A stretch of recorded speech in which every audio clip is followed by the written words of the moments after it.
Olá, meu nome é Marlon Peçanha, eu sou docente no Departamento de Metodologia de Ensino da UFSCar. Em minhas pesquisas eu tenho investigado a inovação didático-pedagógica em contextos reais de sala de aula. Em minhas análises eu tenho voltado o meu olhar não somente para os aspectos mais técnicos dessa inovação, mas também outros aspectos que vão além por exemplo, do uso dos recursos, das características dos recursos, mas principalmente eu tenho focado nas situações de uso desses recursos. Eu tenho me interessado principalmente pelos aspectos, pelos elementos que vêm se apresentando como dificultadores dessa inovação. Por exemplo, no uso de recursos computacionais, normalmente existem muitos estudos que enfocam o uso dos recursos computacionais, por exemplo, nas aulas de física. Parte desses estudos são relacionados ao desenvolvimento de tecnologia, só que, por outro lado, muitos estudos vêm apontando também que talvez o sucesso ou insucesso no uso dos recursos depende mais das situações de uso desses recursos do que propriamente das características dessa tecnologia. Ainda que uma apresentação de slides possa contribuir apresentando elementos gráficos que possam facilitar o entendimento, boa parte da situação de uso de uma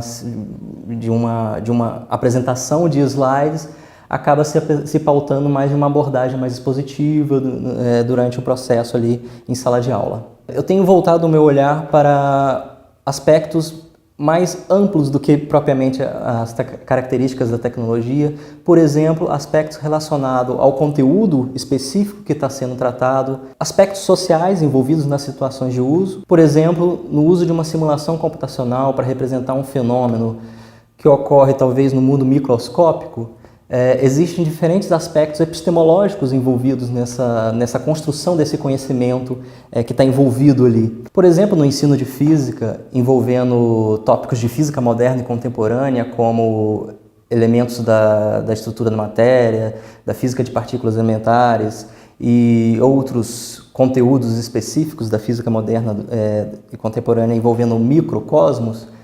Existem diferentes aspectos relacionados de um ponto de vista epistemológico, da construção do conhecimento, especialmente conectado aos sentidos, como que os alunos encaram esses fenômenos que são observados. Pela dificuldade, pela abstração, as simulações computacionais, animações computacionais e outros recursos visuais facilitam a percepção de alguns fenômenos.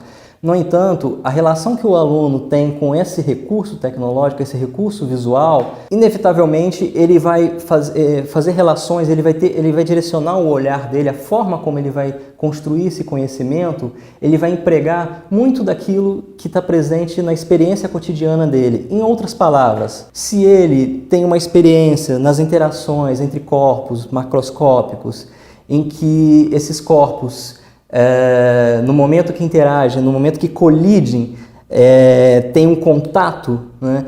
Quando ele vai tentar interpretar um fenômeno que está representado em uma simulação computacional, é quase inevitável que ele entenda essa interação entre esses objetos que ele está visualizando como um fenômeno que envolve contato e outras questões mais, o que não faria tanto sentido em um mundo microscópico. E essa forma como os alunos interpretam, constroem o conhecimento com o uso do recurso tecnológico, se essas formas se dificultam o próprio processo de aprendizagem, elas podem ser definidas como obstáculos epistemológicos. Um terceiro elemento que a gente tem observado, e desde uma perspectiva sociológica, é a questão das emoções. Já que dentro do contexto de sala de aula a gente tem um contexto de interações, professor-aluno, aluno-aluno, aluno-professor, alunos-alunos, existe a questão emocional, de certa forma, ela não é uma coisa somente individual, mas é uma coisa que começa a fazer parte do coletivo.